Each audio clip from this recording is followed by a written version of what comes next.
కలియుగ తత్వవేత్త పోతులూరి వీరబ్రహ్మేంద్ర స్వామి 16వ శతాబ్దంలో లిఖించిన కాలజ్ఞాన అంశాలు ఆత్మజ్ఞానానికి చెందిన ప్రకృతి పరమార్థమని భోగి గణపతి పీఠం వ్యవస్థాపకులు దూసర్లపూడి రమణరాజు పేర్కొన్నారు. వైశాఖ దశమి రోజున వీరబ్రహ్మేంద్ర స్వామి 331వ ఆరాధన సందర్భంగా శనివారం ఉదయం పీఠంలో గురు పూజలు నిర్వహించి కాలజ్ఞాన గ్రంథ ప్రవచనం నిర్వహించారు.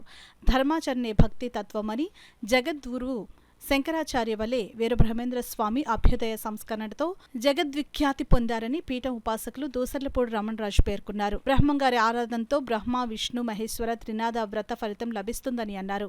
తొలుతగా గణపతి పూజ, శ్రీవారి 30వ జపయజ్ఞ పారాయణ జరిగింది. శ్రీవారి సమాజం సభ్యులు సుబ్బలక్ష్మి, శ్రావణి, వరలక్ష్మి, పద్మజ, ఆదిలక్ష్మి, మంగతాయారు, కాంతం, శైలజ, మణి, సంధ్య, రెడ్డి, వర్మ, సుబ్బరాజు తదితరులు పాల్గొన్నారు.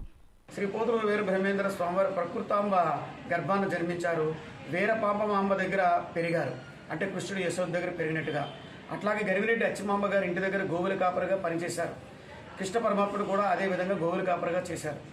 శ్రీ పోతులూరి వీరబ్రహ్మేంద్ర స్వామివారు 9 సంవత్సరాల వయసు వరకు కూడా బెంగళూరులో ఉన్నటువంటి పాపాగ్ని మఠంలో ఆయన ఎదిగారు. బాల్యంలో ఆయన తల్లికి పిండోత్పత్తి గురించి, ఈ యొక్క మానవ జీవితం యొక్క విశేషాల గురించి చిన్న వయసులోనే ఆమెకి తెలియపరిచి ఆయన దేశాడానికి వెళ్ళారు. కందిమల్లాయిపల్లి, బనగానపల్లిలో ఉన్నారు.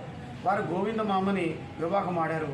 5గురు సంతానం, 86 సంవత్సరాలు సంపూర్ణమైనటువంటి ఆరోగ్యంతో ఉన్న సమయంలోనే ఆయన సహజ సిద్ధ సమాధిలోకి వారు వెళ్ళారు. శ్రీ పోతులూరి వీరబ్రహ్మేంద్ర స్వామి వారు కలియుగంలో జరగబోయేటువంటి వాస్తవాలు ఏవైతే ఉన్నాయో వాటన్నిటినీ కూడా వారు తాళపత్ర గ్రంథాల్లో నిక్షిప్తం చేసి ఈ ప్రపంచానికి అందించారు. అందులో మనకి అందినవి 25% మాత్రమే. మిగిలిన 75% కూడా తస్కరించబడినటువంటి విషయంగా తెలుస్తున్నటువంటి వాతావరణం ఉంది.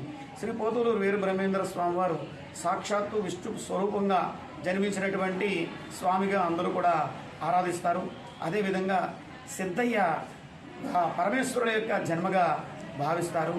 అదేవిధంగా ఈ బ్రహ్మ విష్ణు మహేశ్వరుల యొక్క త్రిభుతాత్మక స్వరూపంగా త్రినాథ వ్రతం చేసుకునేటువంటి ఫలితం ఏదైతే ఉంటుందో పోతులూరు వీరబ్రహ్మేంద్ర స్వామి వారి యొక్క ఆరాధనలో కూడా అదే రకమైనటువంటి వైభవం కలుగుతుంది, సిద్ధిస్తుంది. ఓం ఐం హ్రీం క్లీం శివాయ బ్రహ్మణే నమః.